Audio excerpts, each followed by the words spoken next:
আসসালামু আলাইকুম এভরিওয়ান, কেমন আছো তোমরা সবাই? আশা করি সবাই অনেক ভালো আছো।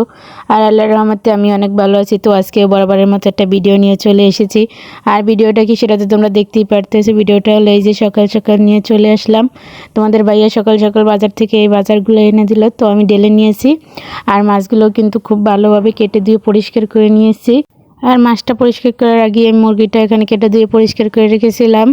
আর এবার কিন্তু রান্না করার জন্য চলে আসলাম। প্রথমে একটা কড়াইর ভিতরে দিয়ে দিয়েছি তেল গরম। তেলটা গরম হওয়ার পর আমি এখানে দিয়ে দিয়েছি তেজপাতা। আর তেজপাতার সাথে দিয়ে দিয়েছি দারচিনি আর লবঙ্গ।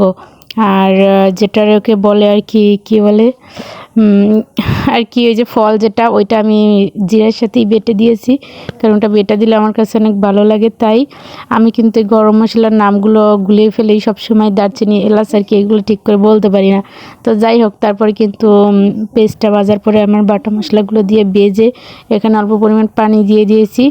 আর দিয়ে দিয়েছি হচ্ছে গিয়ে 3টা আস্ত রসুন ঘষের ভিতর কিন্তু আমার কাছে অনেক ভালো লাগে, তাই আমি আগেই দিয়ে দিলাম। যেহেতু পোলট্রি মুরগি রান্না করবো, সেদ্ধ হতে টাইম লাগবে, তাই আমি আগেই দিয়ে দিয়েছি।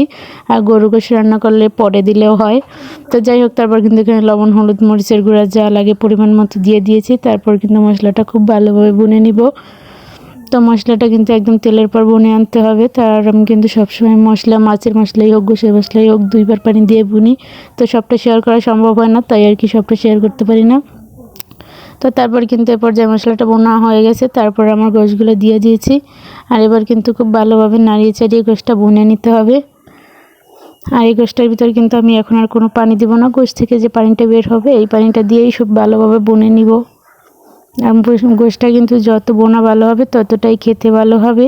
পোলট্রি মুরগি কিন্তু বাঙালি দেখা যায় ভিতরে সাদা, আর এই গোশটা কিন্তু অনেক পরিমাণ ভুনে রান্না করলে অত একটা সাদা বোঝা যাবে না। তো যাই হোক, তারপর বোনার পর আমি এখানে দিয়ে দিয়েছি কিছু আলু। আর আলুটা দিয়ে আবার কিছুক্ষণ কষিয়ে নেব। কিছুক্ষণ কষিয়ে তারপর আমি এখানে দিয়ে দেবো পরিমাণ মতো জল। আর এই যে পর্যায়ে দেখো, আমি কিন্তু অনেকটা বুনিয়ে নিয়েছি। আর এখানে অল্প পরিমাণ পানি দিয়ে বুনছিলাম যাতে করে আলুটা একটু সেদ্ধ হয়ে আসে। আসলে আমার কড়াইটা গোশ আন্দাজ অনেকটা ছোটো হয়ে গেছে, বেশি পরিমাণ পানি দেওয়া যাবে না, তাই আমি আলুটা দিয়ে গোশটা খুব ভালোভাবে বুনে নিয়েছি। আর এবার কিন্তু দিয়ে দিয়েছি পরিমাণ মতো জল দিয়ে দিয়েছি। এবার একটা ঢাকনা দিয়ে ঢেকে দেবো আর ওয়েট করবো গোশটা হওয়ার জন্য। আর এই যে দেখো, কিছুক্ষণ পর ফিরে আসলাম। এ পর্যায়ে কিন্তু আমার গোশটা একদম হয়ে গেছে। তো খুব ভালোভাবে নাড়িয়ে চাড়িয়ে নিচ্ছি। আর এবার কিন্তু তুলে নেব। এই যে এটা হয়েছে আমার গোশের ফাইনাল লুক।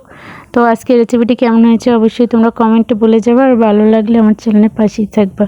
আজকের ভিডিওটি এ পর্যন্তই। সবাই ভালো থাকো। আল্লাহ হাফেজ।